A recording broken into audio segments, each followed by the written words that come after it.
Tanyakan pada diri kita, untuk apa kita hidup? Kenapa ada di dunia ini? Setelah meninggal mau kemana?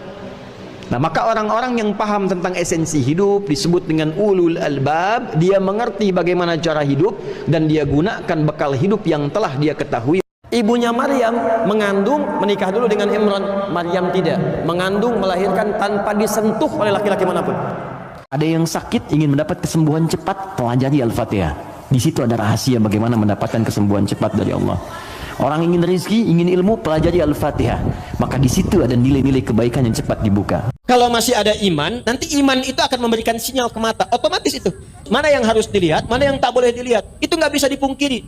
Karena ketika Anda mengatakan saya beriman dan imannya masuk ke dalam hati, maka iman akan memberikan sinyal ke semua bagian tubuh kita untuk bersikap. Kata Allah, hei fulan, masuk surga lewat surga Aden, tapi sebelum masuk gandeng dulu bapakmu, ibumu. Nih, ini orang tua hebat yang dengan sabar menyekolahkan engkau ke tempat tertentu sampai menjadi penghafal Quran yang benar. Saya misalnya dalam Al-Fatihah saya memilih yang bismillah, dijaharkan bismillahirrahmanirrahim. Tapi ada 70 hadis, Anda boleh jahar, boleh silent, boleh nggak dibaca sama sekali. Boleh juga dibaca rakaat pertama keras, selanjutnya tidak. Ada 4 cara. Orang yang sering minta ampunan kepada Allah untuk mengikuti sunnah Nabi, kata Nabi, banyakin istighfar, banyakin istighfar. Ya fattabi'uni, kita sering istighfar, maka turunlah ampunan Allah kepadanya.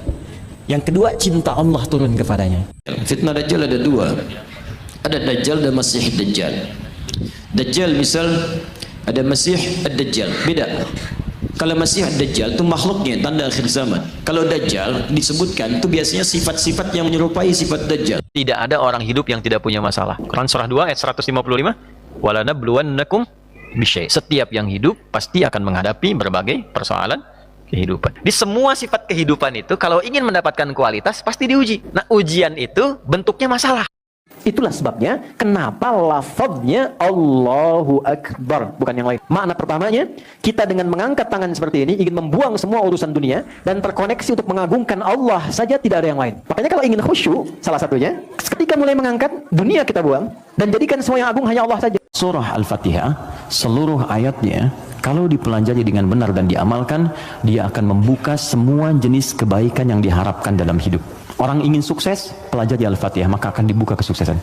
Kalau ingin dikuatkan kesabaran, ingin diberikan rizki, sehingga bisa sering infak, ingin diberikan kemampuan, menjalankan segala sesuatu dengan benar, menatap dengan benar, mendengar dengan benar, berjalan secara benar, itu diantara amalannya, rajin istighfar di waktu sahar, menjelang fajar. Adabnya kalau diberikan perhatian, balas dengan yang lebih baik, itu dalam Islam. Diberi makanan, balas dengan makanan yang lebih baik lagi. Pernah diberikan hadiah, kalau mampu balas dengan yang lebih baik. Setidaknya kalaupun diberikan salam, jawab dengan yang lebih lengkap. Assalamualaikum warahmatullahi wabarakatuh. Jawab waalaikumsalam warahmatullahi wabarakatuh.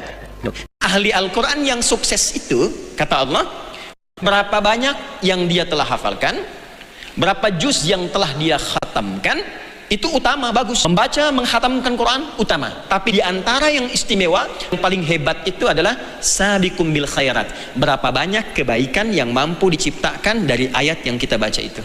Dan puncaknya sholat, karena sholat itu menggabungkan semua jenis zikir tadi. Baca Quran ada dalam sholat, menghafal Quran ada dalam sholat, berdoa pasti dalam sholat, karena sholat artinya doa. Zikir subhanallah ada, alhamdulillah ada, Allahu Akbar ada, semua dalam sholat. Orang beriman itu apapun pekerjaannya yang pertama kali dia niatkan untuk ibadah.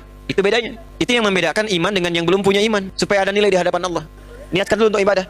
Jangan dikira beribadah itu tidak akan pintar, tidak. Orang yang niat belajarnya untuk ibadah pasti lebih pintar. Ini sikap bagi orang munafik. Cirinya di Quran surah kedua.